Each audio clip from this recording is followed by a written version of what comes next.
Welcome, and this is Black History Moments with Neutral Voices. Tonight we honor Araminta Ross, better known to all of us as Harriet Tubman. Who was Harriet Tubman? Let's go ahead and start us off with a brief video introducing Miss Harriet and who she was. Harriet Ross Tubman was many things in her long life: slave, liberator of slaves, Union Army spy, suffragette, and a public speaker. She used the force of her convictions to save lives and fight against oppression. Harriet was born into slavery in the early 1820s on a plantation in Dorchester County, Maryland. Named Araminta, or Minty, at birth, she was one of 9 children. Her mother, Harriet Ritt Green, was the cook on the plantation owned by Mary Pattison Brodess, while her father, Ben Ross, managed the timber business on a nearby plantation.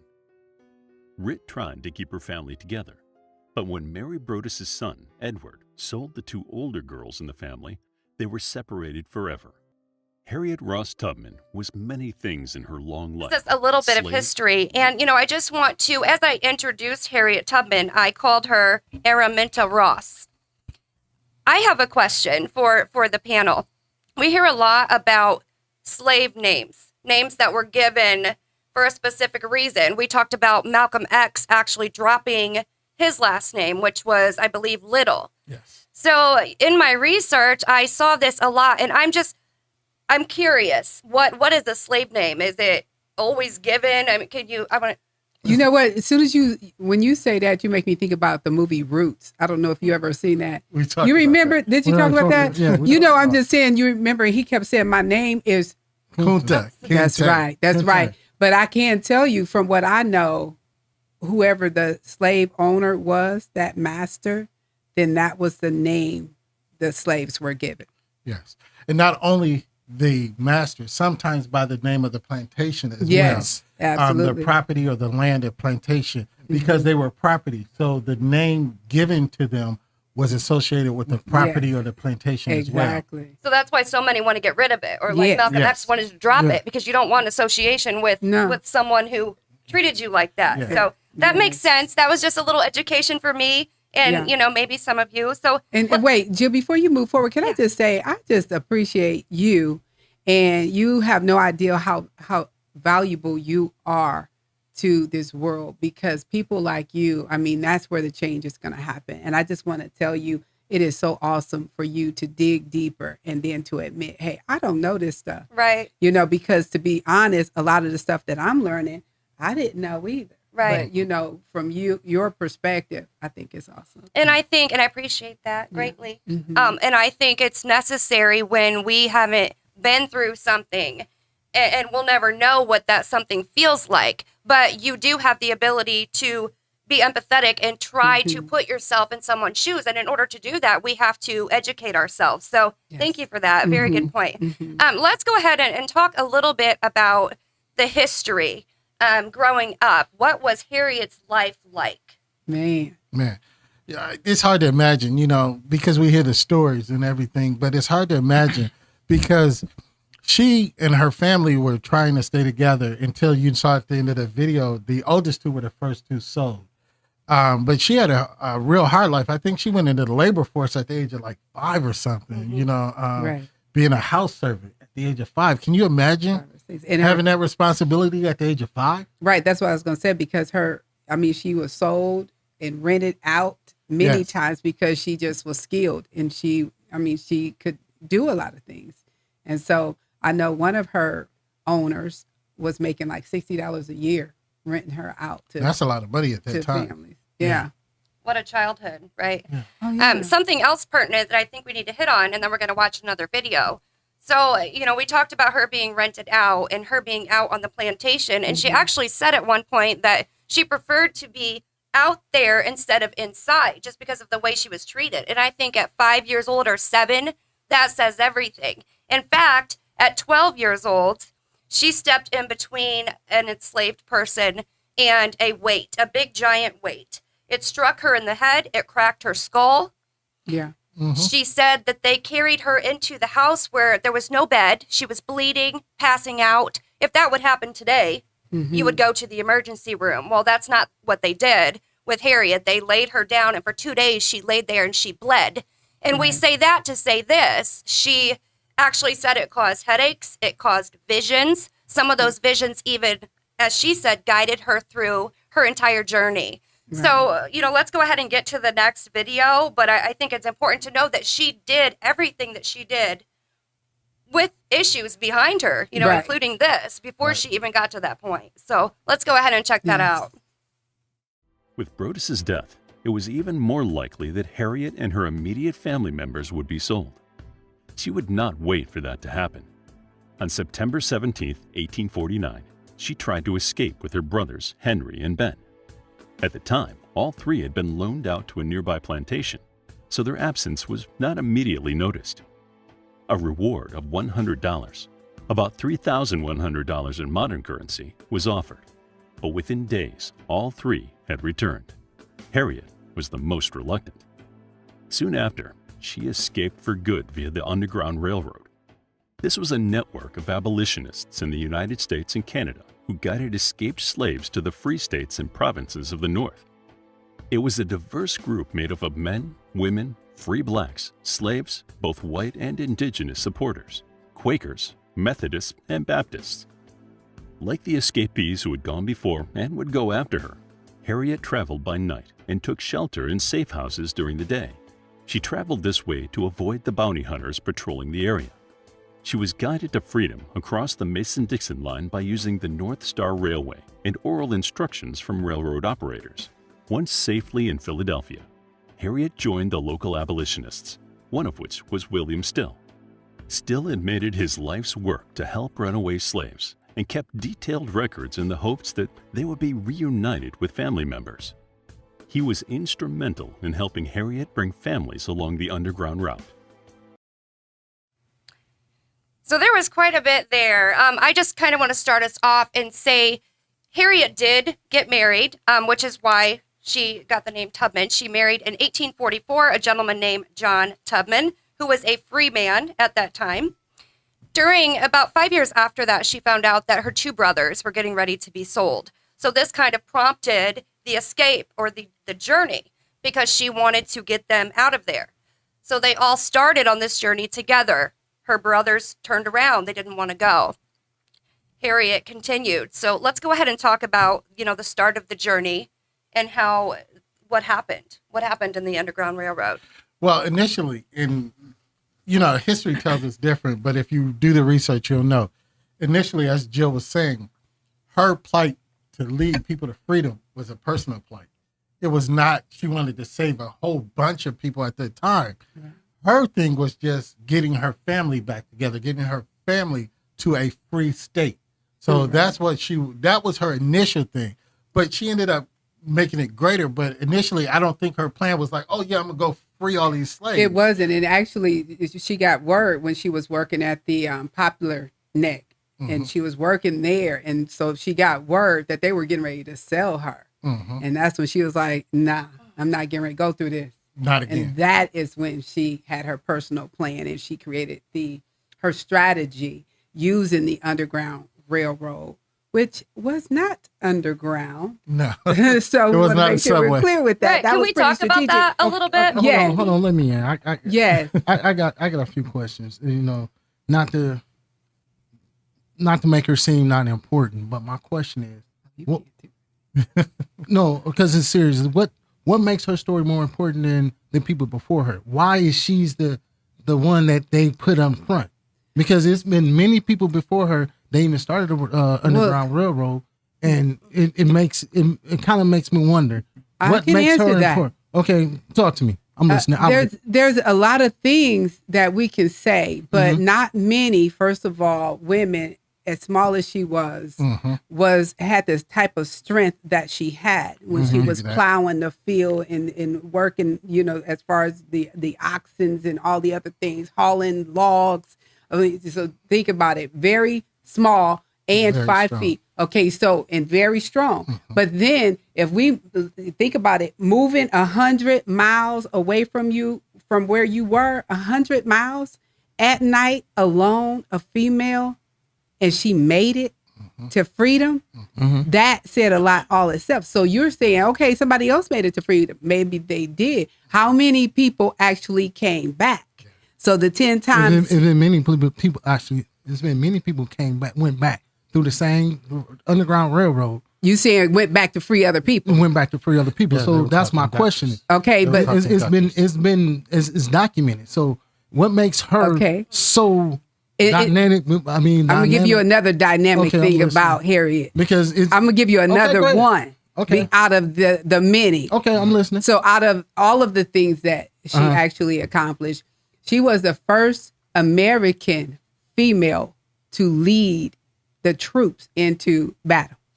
And so she did that during the Civil War. Okay, we're talking about the Underground Railroad. Well, I'm saying what makes her amazing. Hold on. I want to answer your question. Okay, because we're gonna stick with the railroad. Then we're gonna go to that. We're gonna go to that. Okay, I thought you said period. Yeah, and I think we understood the same thing. And what makes her story different than the Underground Railroad than any other story is her after. It's not that, and as Doc V was saying. But her after was. But let me finish. Let me finish.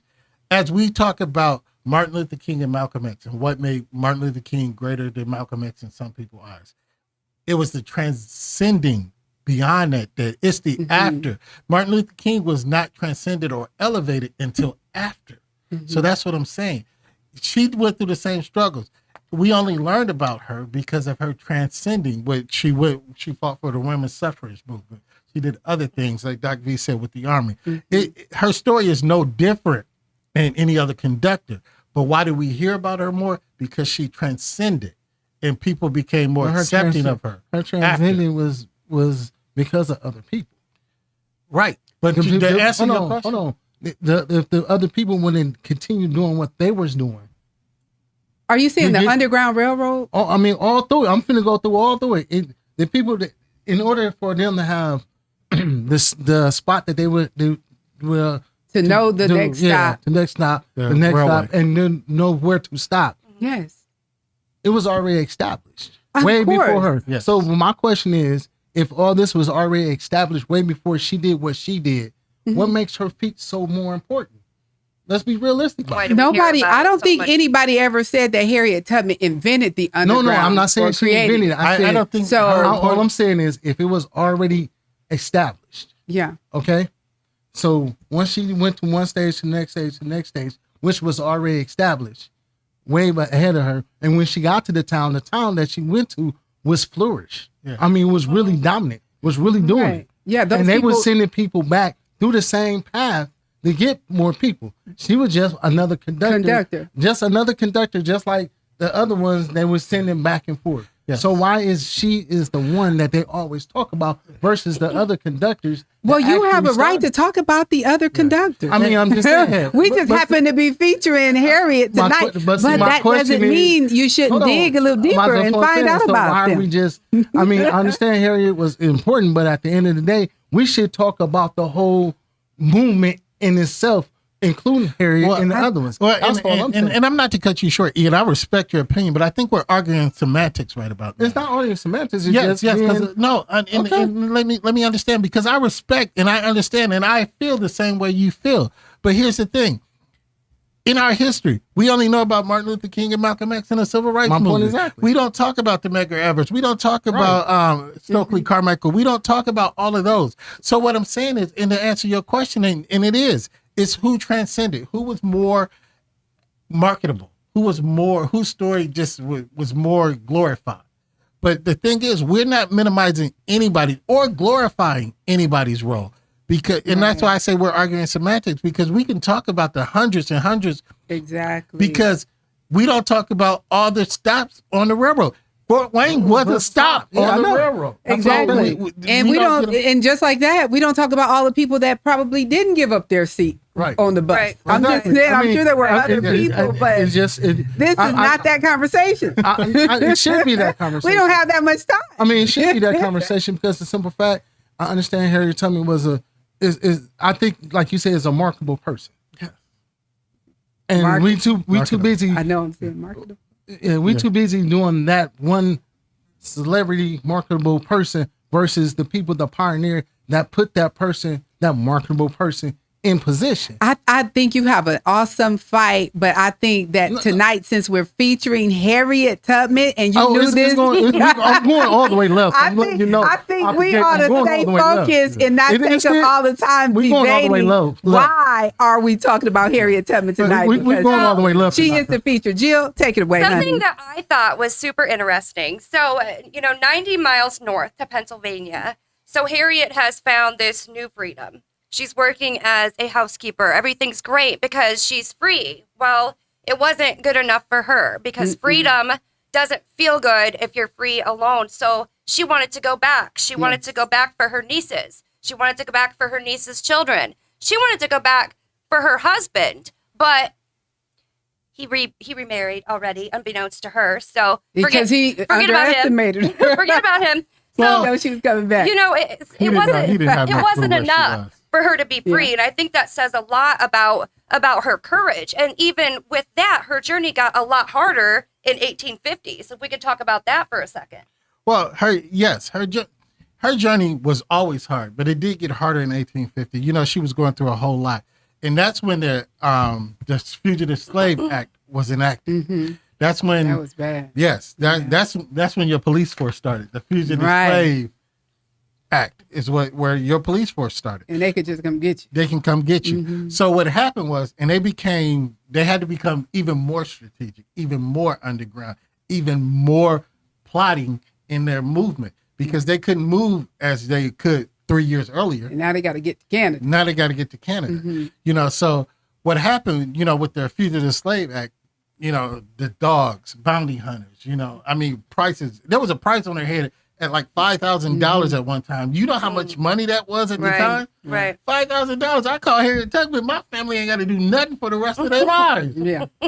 So, so that's one of the things. So the Fugitive Slave Act, that changed a whole lot. Not only with Harriet Tubman, we can look at some of that right now. That changed a whole lot of the aspect of law and order in our country. Right. And, before we could talk about Harriet all night, or like E said, there's so many other people we could put into the mix. But there were a few facts that I found studying because I'm almost ashamed to say that I had to study this. This isn't anything that was taught, it's just crazy the amount of history that you just don't know until you dig in. So something that I found out about her, which you probably already know, is when she was in the railroad, the songs that she sung, they said she had a beautiful singing voice. So she would sing two songs, more songs, but two popular songs, Go Down Moses and Bound for the Promised Land, as signals. She would change her tempo if there was danger. So I thought that was just, super awesome. It is. Another fact about her that I found out. Can I pause you right there? Yeah. Hold that thought. Not only those songs, some of those Negro spirituals. Oh, Clarence, you getting ready to do a demo? No, I'm not about to do a demo. Made for the underground they were made for signals like "Swing Low, Sweet Chariot," "Wading in the Water." Everybody, you hear that sung in a lot of churches. Yeah. But that was a Negro spiritual, and that was like the true thing is they would get in the middle of a body of water and they would have to wait there until the bounty hunters and the bloodhounds went by. Yeah, I just thought that was super incredible. Like V said earlier, she was also the first and only woman to lead an armed attack during the Civil War, which was huge. That's awesome. And, we talk about then and now and how our history is sometimes also our now. And something that sticks out to me about Harriet was she didn't wait for a leader to rise up. She didn't wait for someone to come rescue her, with a cracked skull. She said to herself, I am free. She proclaimed herself free. She became the leader. So that's what sticks out to me. That's why I view her as an icon. That's right. Do y'all think we need an underground railroad today? You like that underground railroad? I want to answer that. What aspect? You answer that, and then I want to add something too. Because we're not fighting. We're fighting the same fight, but we're not fighting the same battle. And here's why I say that. Because by verbiage, we're free. By verbiage, we're free. So we don't have to hide anymore. We don't have to dodge anymore. So by verbiage, we're free. So we're not bound by I'm that. gonna expand that question though. Okay, but that's why I said in what aspect were you asking that question? But Dr. B, let me hear Dr. B before you expound that question. Well, he's on. Let him go down this road Go here ahead. Yeah. first. I'm saying that from the prison pipeline, from school to prison pipeline. I mean, do we honestly need an underground railroad? Because we have prison, we got the prison is a slave. Mm-hmm. You know what I'm saying? Enslaved prisoners. I mean, you have to think about that. How can we think about what the underground railroad really was? Okay. And the aspect of the connection, the network, and everything that it did. Okay. Mhm. All right. From your perspective, are you seeing it to say that the people, the stations, so-called stations, were the houses where people in those houses said, hey, I want to do my part to help you? Are you saying that we need more helpers in these facilities? Or are you saying we need the helpers to keep us from getting to these facilities? So I'm just trying to understand which angle. Sides. Okay. We gotta look All at. right. I'm looking at the whole spectrum, not looking at just one side. Okay. I got you. And that sounds like that's a good thing to talk about for another session. Why I would you always love trying to blow it off? I Answer would the love question. to. No, well, I mean, I don't blow it can off. Can I answer the question? Go Google ahead. has an answer. All right. Go ahead. All right. Because when you made it in that aspect, I can give you a semi-intelligent thought because I don't know fully of how your thought process is, but I'm gonna give you my aspects of that. Yes, we do need an underground railroad, but in this aspect, we need our conductors to be in Congress. We need our conductors to be in some leadership capacity that can change those things, that can change that pipeline, that can remove that pipeline, that can do whatever. So we need somebody. We need a house. You know what we need? Yeah. We need a house one right now in all the houses, the state house, the Senate house, the Congress, the White House. We need a house one in position that can help lead us through these, these things that we don't see. Because by law, now we're not going to see all the traps and everything. So we don't, yes, in that aspect, because of that, yes, we need an underground railroad, but our underground railroad has to be so seen and so defined that we need those people in those places to guide us. I agree with you on one end, and the other end I don't. I'm gonna say this: it need to be a secretive movement, just like the Underground Railroad. You see what I'm saying? Because if I put it dead in their face, they know what they got to do to move around. You know what I'm saying? I got you there. Yeah, I can put. I'm here, but I can move you here. But if I do it secretly, okay. Yes. And I'm gonna tell you this secretly, and they destroyed it. Let's talk about the Black Panthers, but that's another conversation. There you go. So that's why I say we need it open, because if they fear it in that secret, it's not gonna work. It's gonna be destroyed. Well, and so that leads me to say this, not what I wanted to say, but to say this. I think that's why a lot of times when you start thinking about military, they should move in silence. But a lot of times we don't, because even Washington or, they get on TV, and to me, it's like you're exposing your entire plan Exactly. before the world. So when you say that and you look at it, that's why I was trying to figure out which angle you were trying to go with that. And so I would say definitely, I believe we need to be more strategic as we move forward with planning and all of these things. Even you mentioned the Black Panthers. I know that there was a rebirthing or awakening of the Black Panthers. Even for today. Right. And I think whatever they're doing, they should keep it on the low and move in silence. That would be closer to the Underground Railroad back then, I would think. So just keeping in mind that the Underground Railroad was a group of people that was in agreement that these people need to be free. And so that was the bottom line to that, as they were strategic. But Jill, one of the things I wanted to say, because you were talking about all these amazing things about Harriet Tubman, I wanted to also say it wasn't that she just became free. After she was free and she helped all these other people, a total of 750 after she connected with the war and all of the things that they were doing during the Civil War. She also then became, I'm going to say, the owner of 7 acres. So she obviously could purchase property. And then the other thing that I was really proud of, I didn't know that she actually had a facility for old people, people that were aging, that were former slaves, so that they had a place that they could go to for help and for support. And then she also, which was so awesome, she had an infirmary for people and they got free health care, including white people. So I love that she had that type of big heart Right. coming from where she was coming Right. from. So still dealing with epilepsy and dealing with that and all those different issues, she still said, hey, this is what I want to do. Exactly. And so that was thoughtful of her. When we close out, sometimes we choose a quote. So tonight we were talking a little bit before the set about the quote that we were going to use. And so we had a little discussion about, what does that mean? So Clarence is going to let us, he's going to read a quote and we're going to talk about what that means, what she meant. And this quote is fitting to what you were saying. Harriet Tubman said, I have freed thousands, but I could have freed 10,000 more had they known that they were slaves. What does that mean? Sometimes we get entrapped in situations and things. And you was talking about the Underground Railroad. We're entrapped. We're free, but we're still in bondage. A lot of things.